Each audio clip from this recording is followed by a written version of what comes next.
Episode 15 with Michel Dion.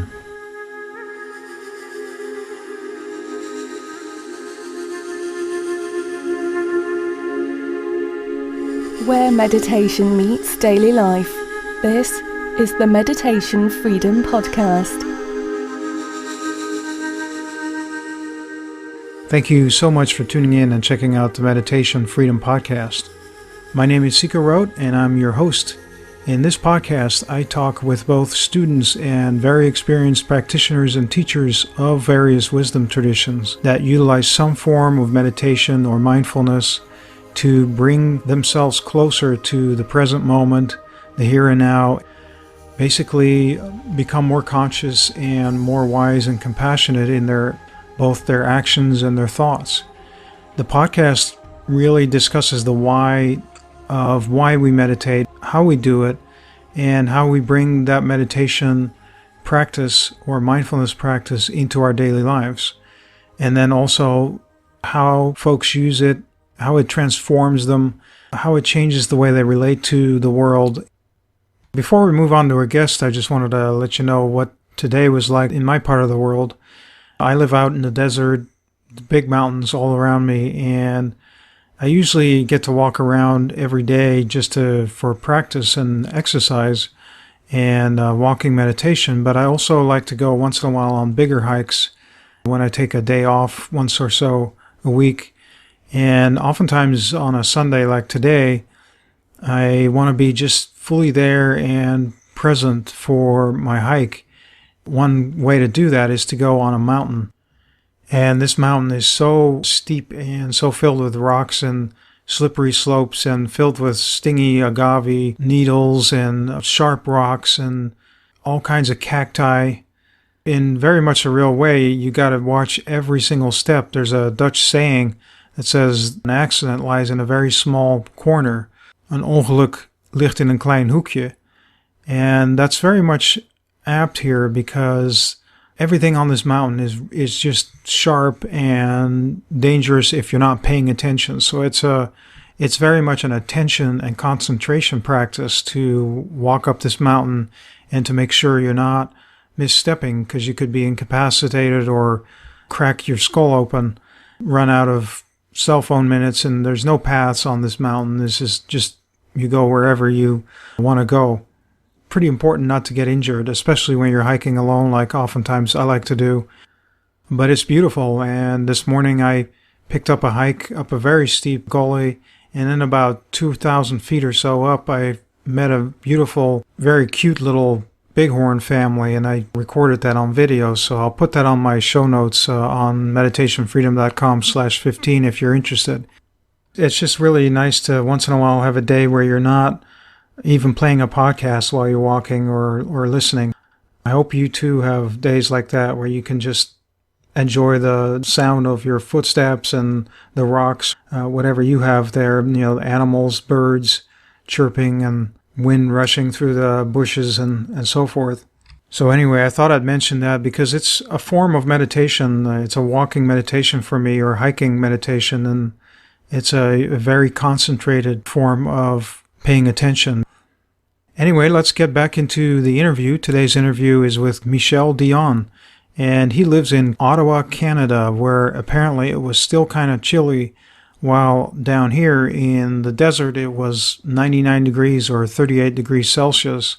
It was still snowing in Ottawa. Michel is the author of Leadership Toolbox for Project Managers, Achieving Better Results in a Dynamic World.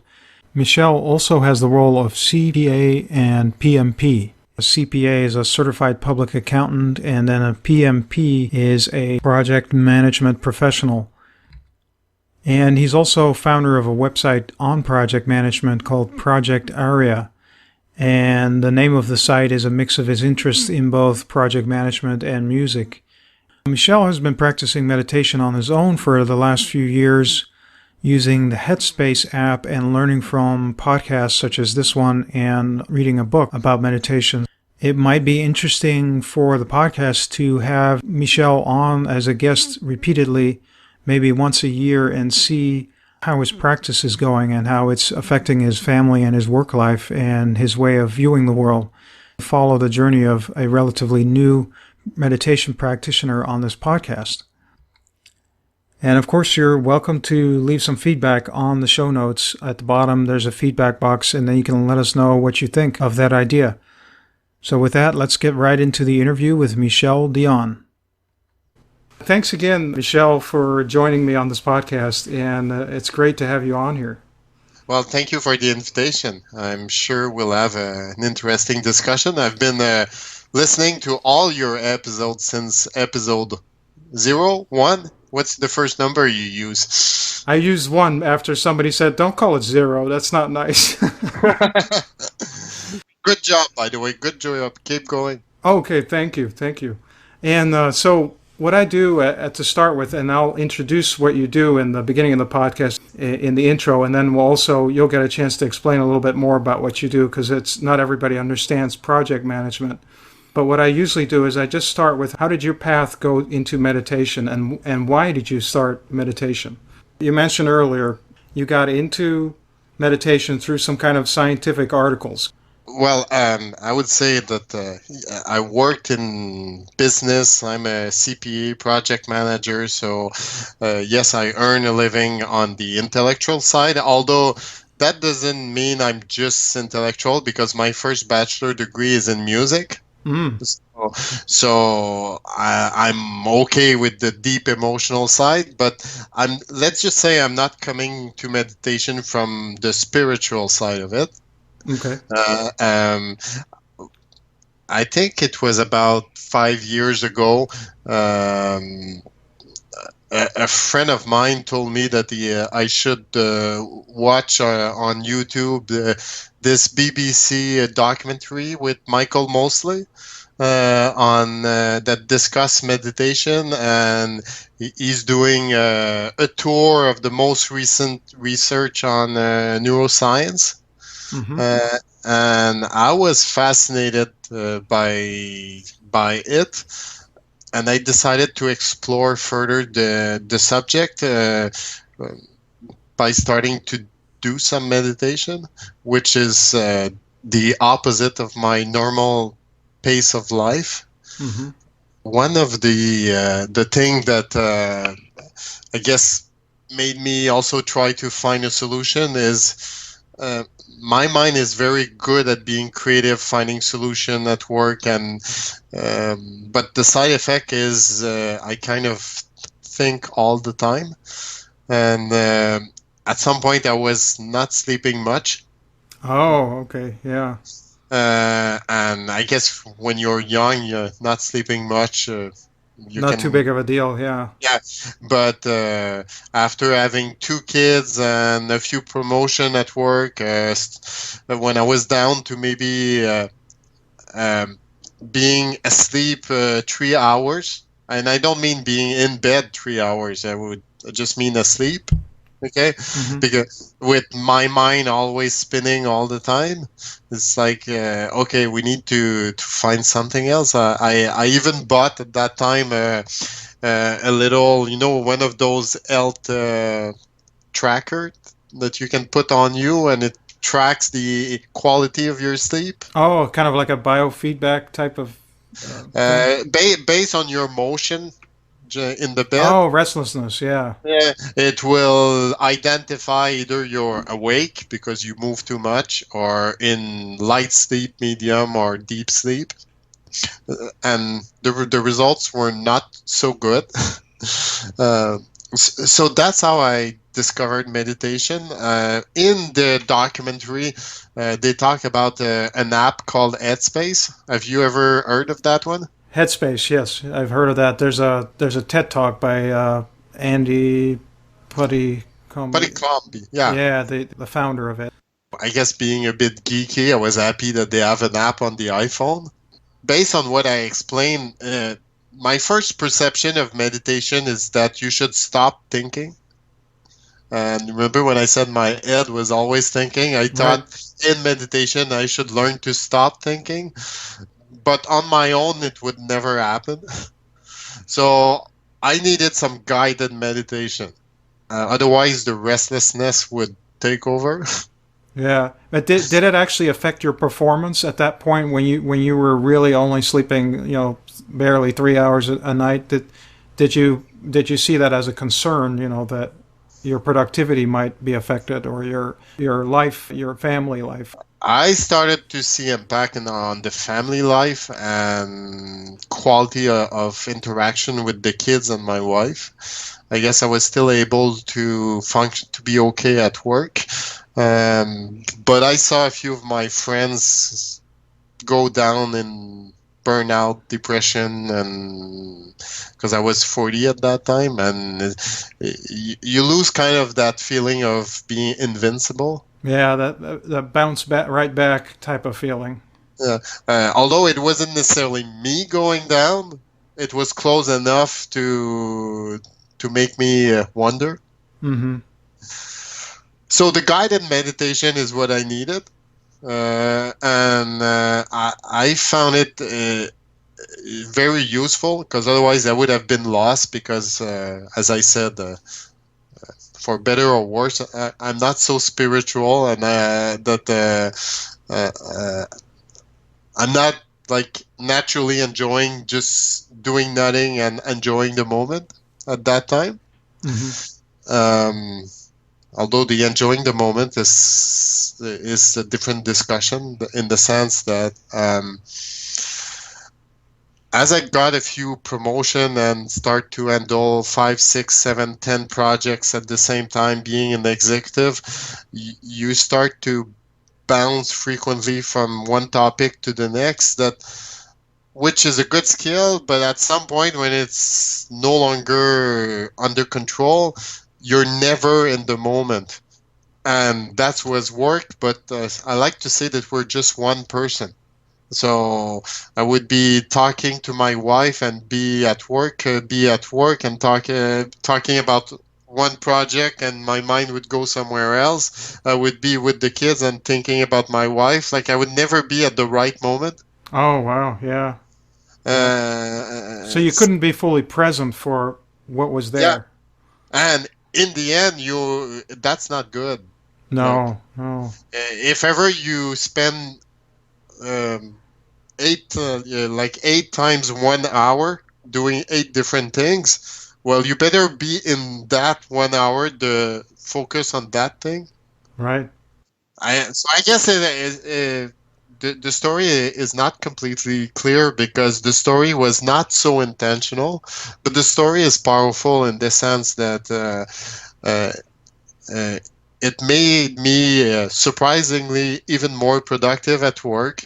It transformed my marriage. Not that it was bad before, but we're so much better now. And my connection with my kids that are now 8 and 11 is so more authentic and real. Not that I didn't love them before, but everything is kind of different. That's great.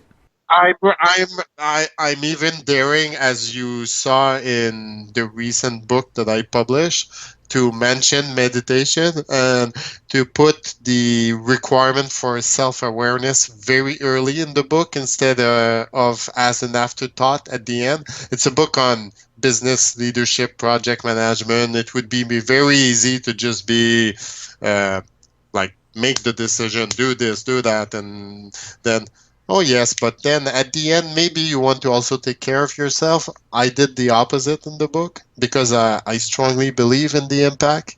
Yeah, the importance of being healthy in mind and body, and Yeah. so that it affects your work, right? And The- so in order to get that way, do you practice regularly, consistently, and do you still use the Headspace app for that? I still use the Headspace app. I use your podcast. uh, I've read one book. Can you believe I only read one book on the topic? I listened to all the podcasts from Tara Brock. Do you know her? Radical Uh, Acceptance, the author of Radical Acceptance. Although I often listen to them during during the night when my mind was in overdrive. To when I couldn't sleep, I would do meditation exercise. Yeah. So very now my health tracker says that I sleep 8 hours. Wow, that's a big difference. Yeah. If I have a key business meeting that can be stressful, I like to do a meditation exercise before. And do you use the app again, or do you do it something else?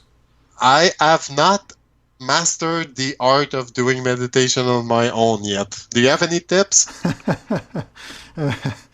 Yeah, just relax. Sit down and take 10 deep breaths, and actually, as far as I'm concerned, with the thoughts, it's not so much about stopping all thoughts, because then you're trying to like control the thoughts, but it's more like letting them pass through, like the clouds in the sky, and not. Actually, yeah, I just meant to say that I love that you say that because I did try first to the belief that it's to silence the mind, and it didn't work. Mm-hmm. And I would have quit if my friend that I mentioned before would not have told me that no, exactly what you said. Just observe your thought and just create. He called it a distance instead of being in the thinking process. Right. Observe them as if they are floating in front of you, Exactly. and uh, accept them without judgment, without analysis, Yeah. Exactly. Yeah. just as is. And then it was a leap forward in the impact of meditation. Yeah, because I think a lot of people quit if they think they're not doing it right. If they think they have to have zero thoughts, no thoughts, because that's not Uh, how our brains work. They just. My teacher's teacher would say the brain secretes thoughts the same way the stomach secretes acid, and you can't tell your stomach, well, you can't secrete any more acids now. Be quiet. The other pressure as a newbie that I had to remove in the process is the idea that if you meditate, you're going to be happy 100% of the time. Right. Right. Maybe it's a naive thought, but from external, inexperienced person, we get that belief that a meditation monk is always happy. Right. And in some way that would be not being human. Exactly. Yeah. And again, it's the idea that can you quickly observe that today I'm having a bad day. And like Tara Brock, she calls it this too. That's right. Yeah. Acceptance. Yeah. Well, yeah. So you're not at war with yourself saying, I can't be this, I can't be that, that's not me, and I'm supposed to be this and supposed to be that. Yeah. Yeah. But the intensity of the control of the feeling over us is greatly diminished if we can just accept it. Mm-hmm. Does that make some sense? Right. And then another piece of learning that I use, but I really forgot his name, is maybe you know a guy that does a lot of video from Australia. He's a Buddhist monk. I can send you the link after, but I watch a few of his videos, and he has a good sense of humor, so it's actually pretty interesting. Yeah. And in one of his video, he was talking about because he's in Australia, like the idea of having only one koala on your mental shelf at a time. Ah, okay. Yeah. Because he said that he's from England, and he sent a few like tourist thing to his mom through the years, and when he would visit her, she would have all of them on the mantle shelf, not just the last one. And he's like, no, just put one. And he explained that contrary to popular belief, a monk can be very busy, Right. Yeah. but the way he does it is one thing on the mantle shelf at a time. Just like the way in your work, just and in everyday life. You do one thing at a time Yeah, instead of like multitasking. yeah, and actually, I was almost developing a reputation of being an expert in multitasking before, and I was good at it. Then I stepped back and learned meditation through accident, as I said. So I guess I'm an accidentational meditator. Yeah. Well, we've had Uh, one before like that. One um, more a guest earlier.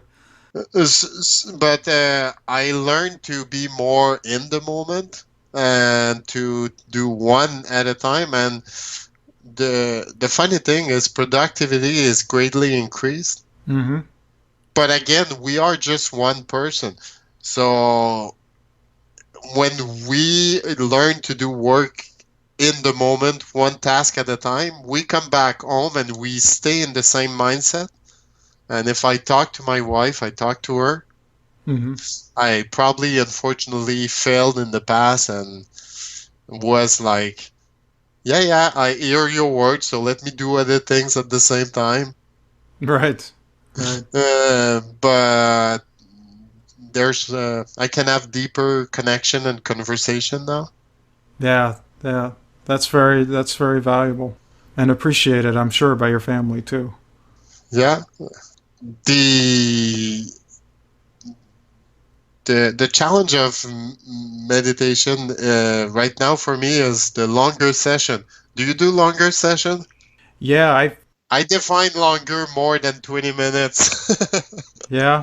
Yeah. It might be nice to break it up though. If you have a real hard time with longer sessions, to do a little bit of walking meditation, and then if you want to do another session, you just do a little bit of walking meditation and then sit again.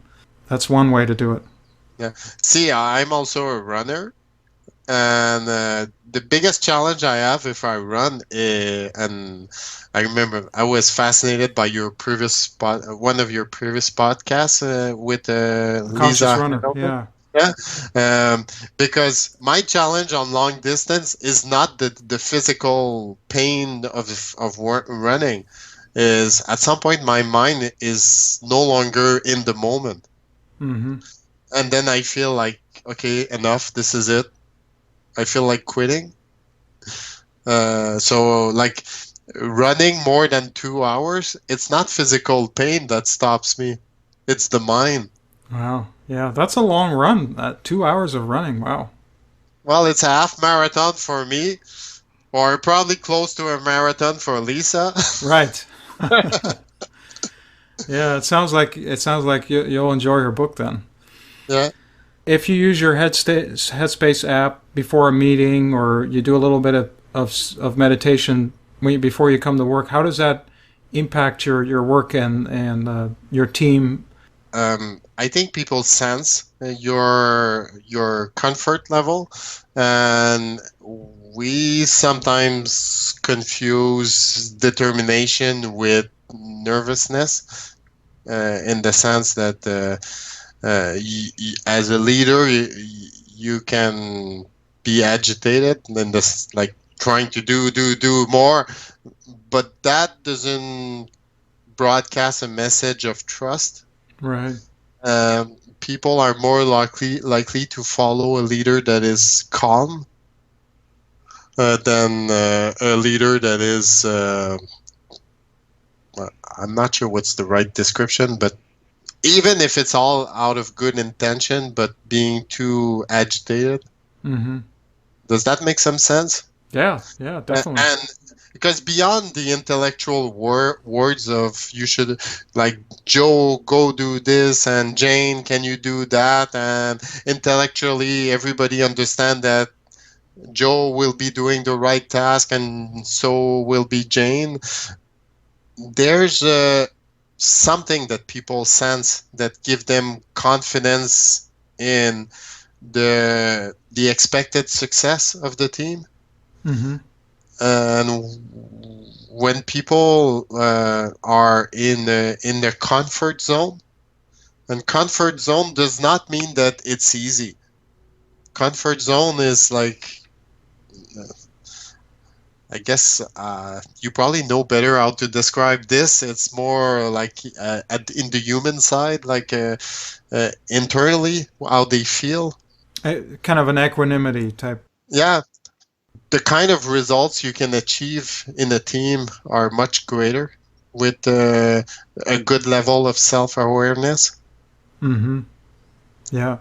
And honesty too. It leads to more honesty and authenticity in leadership, I would think. Yeah, and that's often or too often lacking. Right. It's kind of an interesting thing also that when you're in business, often you study something, you can master it, you know the concept, you can be an expert. This one, I'm already used to it because of my studying of music, classical music, when I was younger. Um, I get a feeling that in meditation, it's almost the opposite, in the sense that nobody can ever say, I have 100% full self awareness, or at least I think. Maybe Right. it's just me. And the more I listen to podcasts like yours, the more I get a feeling that you can do this for 30 years, you'll still discover something. Exactly. Yeah, that's the same way I feel about it too. There's a level of being comfortable in the unknown. And that's an interesting thing because even in the modern business world, you we face a lot of unknown and a fast changing environment. Right. And if we try to normalize everything back to a structured environment, it's like denying reality. Yeah. And is it that the word acceptance that we use in meditation? But that when we say that, not necessarily to condone everything in reality and accept, not that sense of acceptance, Right. but accepting reality in the sense of it is what it is. Right. What better description of this would you put? No, I think you got it right.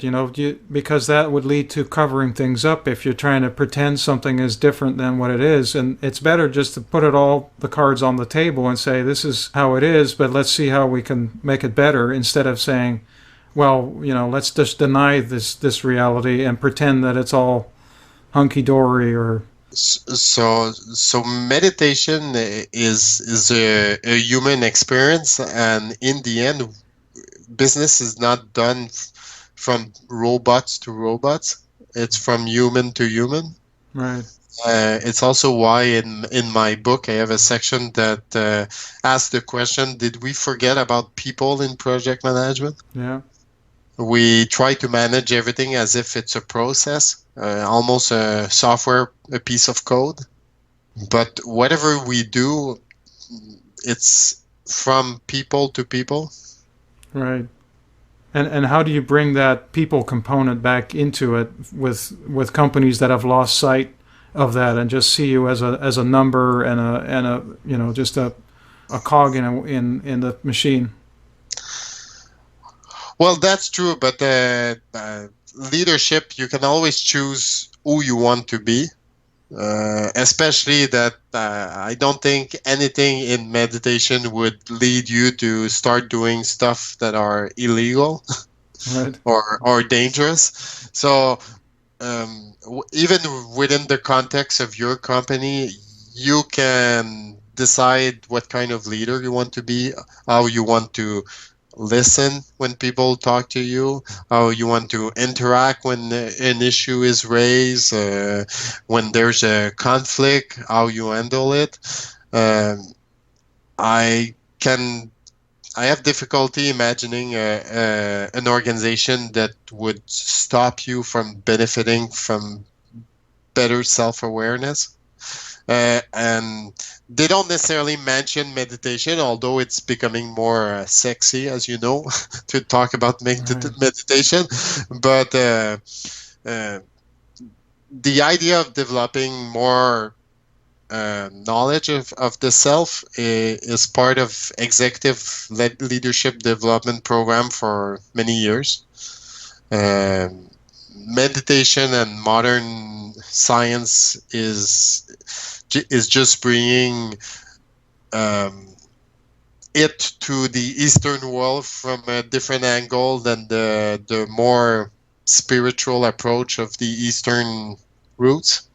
Well, that's what I was thinking of how that applies in your area as with leadership. If the leader doesn't meditate, but he or she sees meditation as a way to get people to be more productive, then they're just looking at the bottom line, right? And so there's a risk there with, like you said, meditation getting kind of trendy and some corporations and people using it as a way to make more money as opposed to, like we were talking about, making it more of the people happy too, and that it's not just about the bottom line, but it's more about the triple bottom line. The people also being happy, and not just, oh, let's see if we can squeeze them into smaller cubicles since they're more calm now.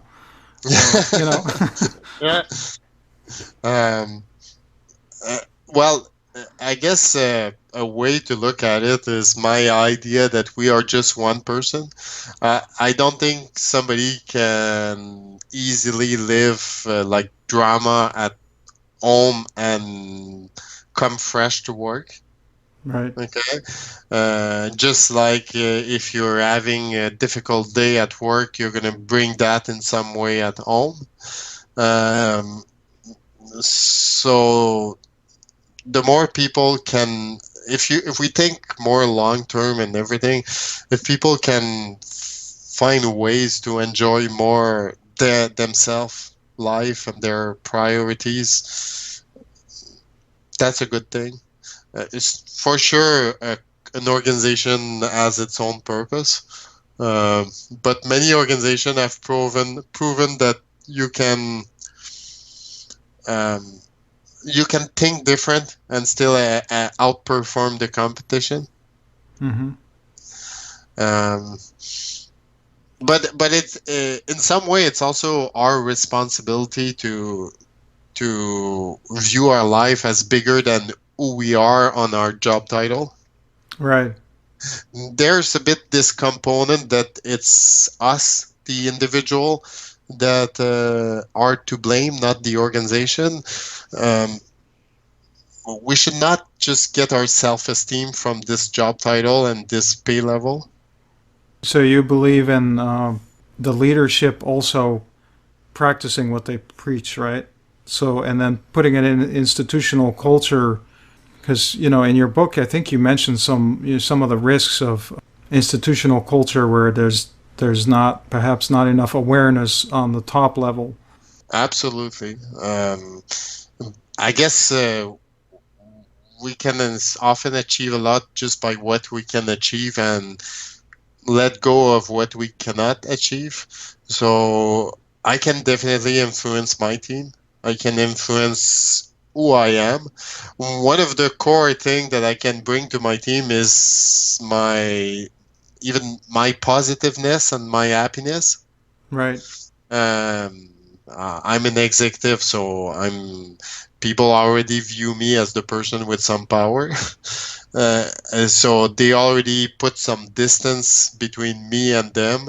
I talk about the blind spot of leadership because of the rank. They don't always talk with complete transparency. The higher you are, the more they filter what they say. Yeah. But it's my job to create the type of relationship that they feel comfortable talking. Right. Because short term, I may enjoy the rank and its privilege, but I'll suffer the consequences if I just have false relationship around me. Mm-hmm. And that is also.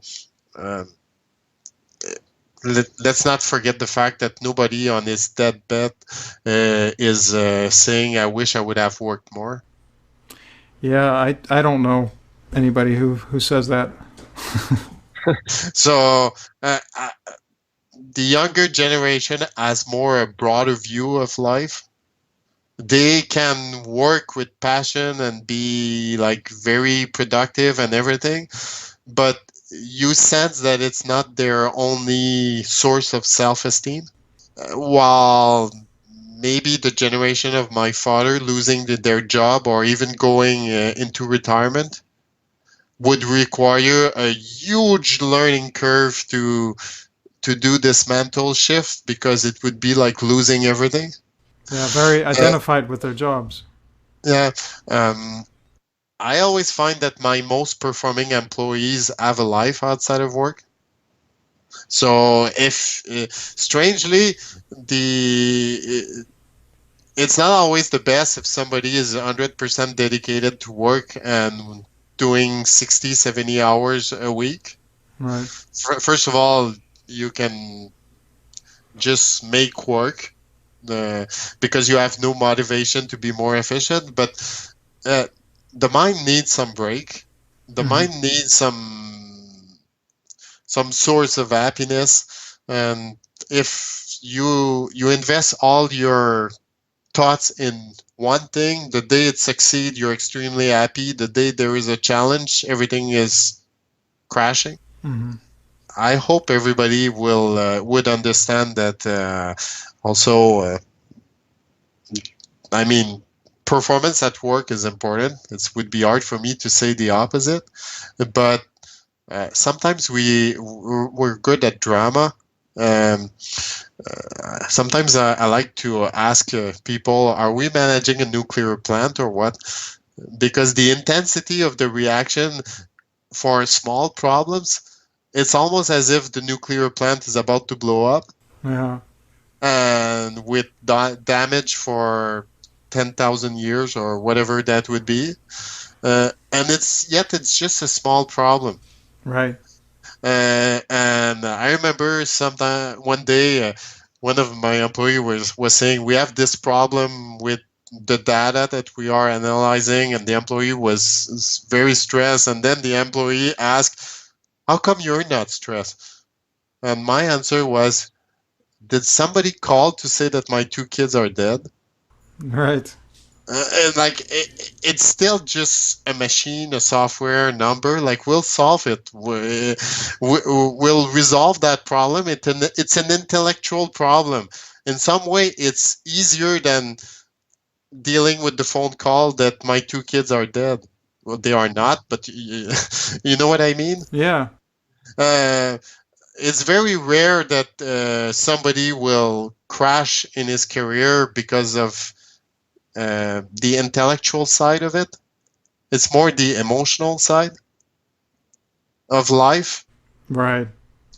Uh, and then you can try to fake your way with um, simple approach or simple interpretation of meditation. But if you want to maximize the benefit, you need to have this real, authentic, holistic view of the human.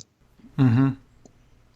This is the newbie on meditation trying to expose his own experience in the last 5 years.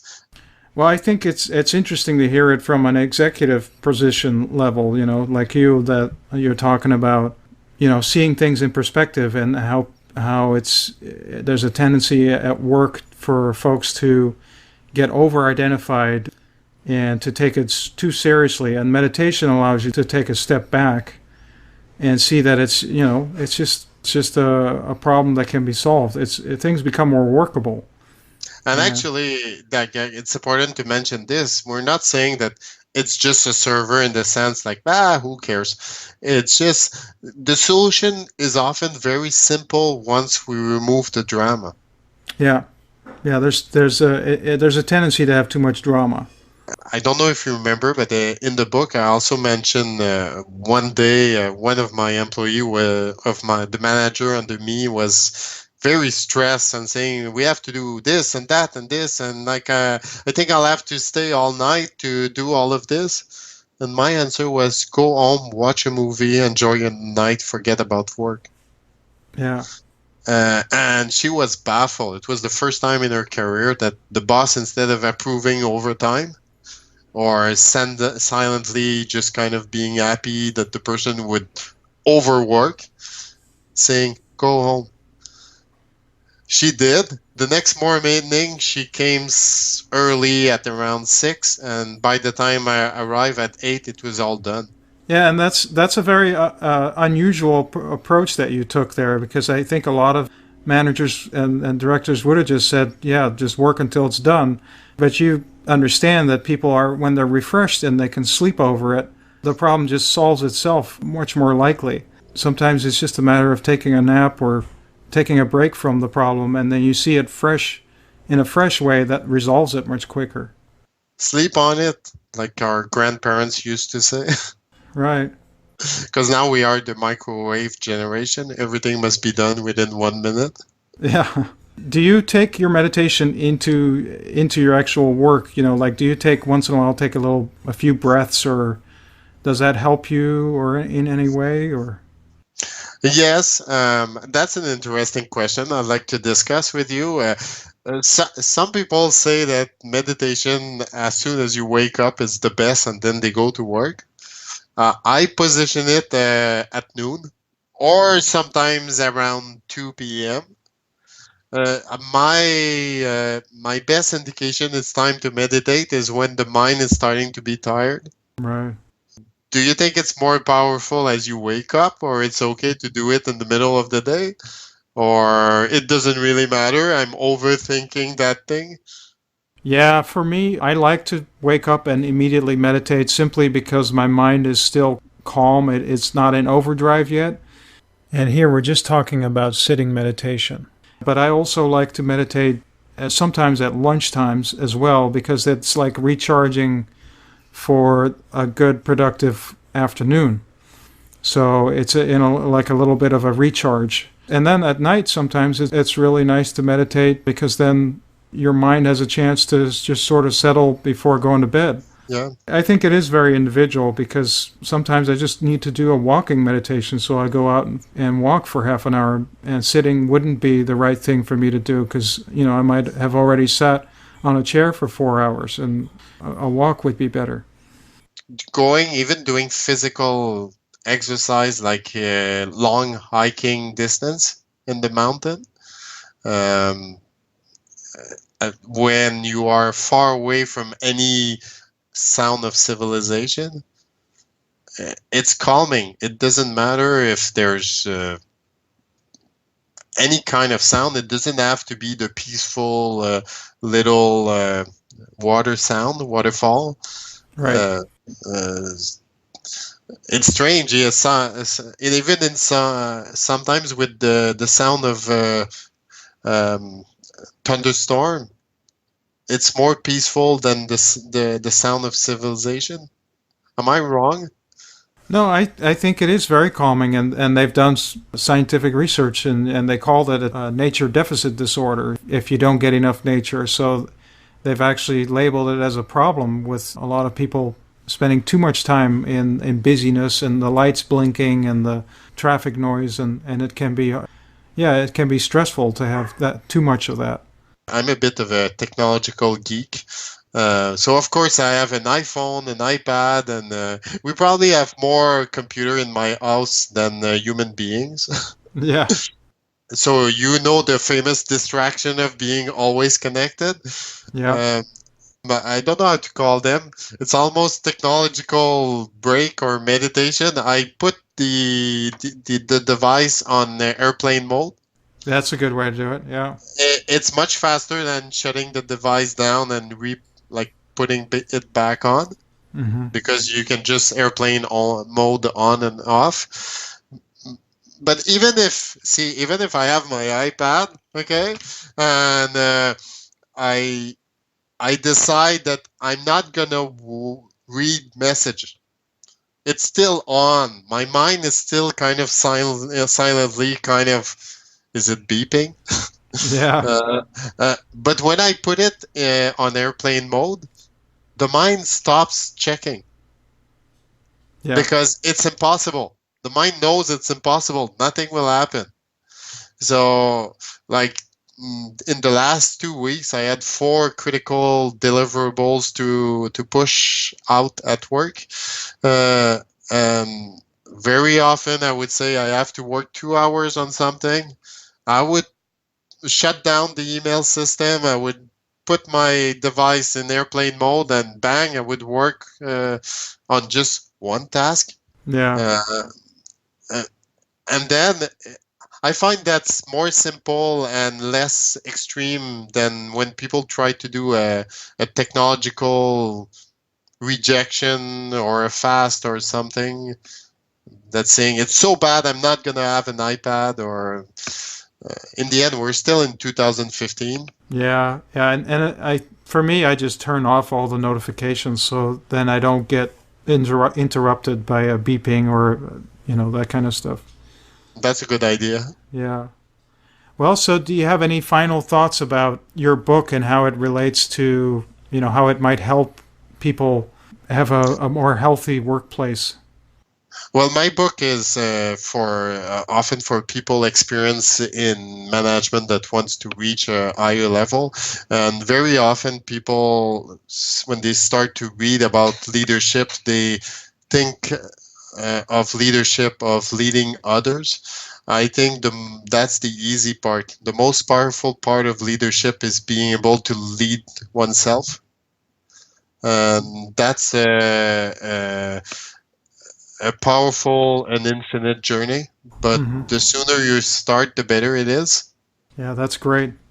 Yeah, that definitely. And that's why I never understood why they would say you should do all your self reflection and, all of the meditation when you're retired. And I always think, well, but it would really help your career if you start and your family and everything else if you started it sooner Yeah, before all that rather than after it when your career is already done.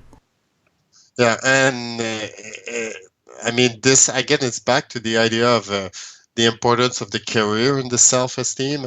Uh, uh, we need to have projects to enjoy life. We often need to make money to earn a living, but life is broader than this. Hmm. Um, that's the other thing, is never only have your career as defining who you are. Right. For your children and your spouse, or you should be far more than just the title that of your position. I agree. I keep the importance of things in the right order. Right. And the sooner you meditate, the sooner you learn what's important and what's maybe not so important. Yeah.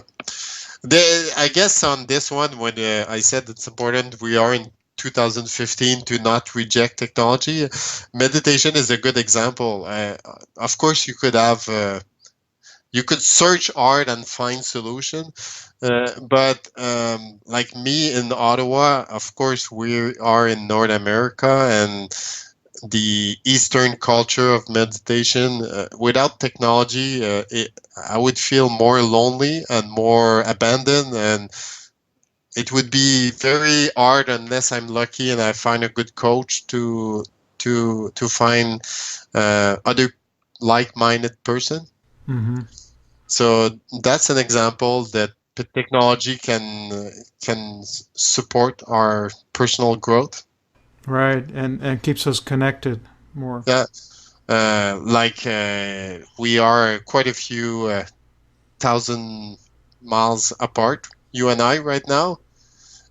But I am learning from you through this conversation. Yeah. And same with me. I learned from all the people that I talk to. Just to end, tell people about your book and where they can find it. Well, the book is on Amazon. The book is called Leadership Toolbox for Project Managers.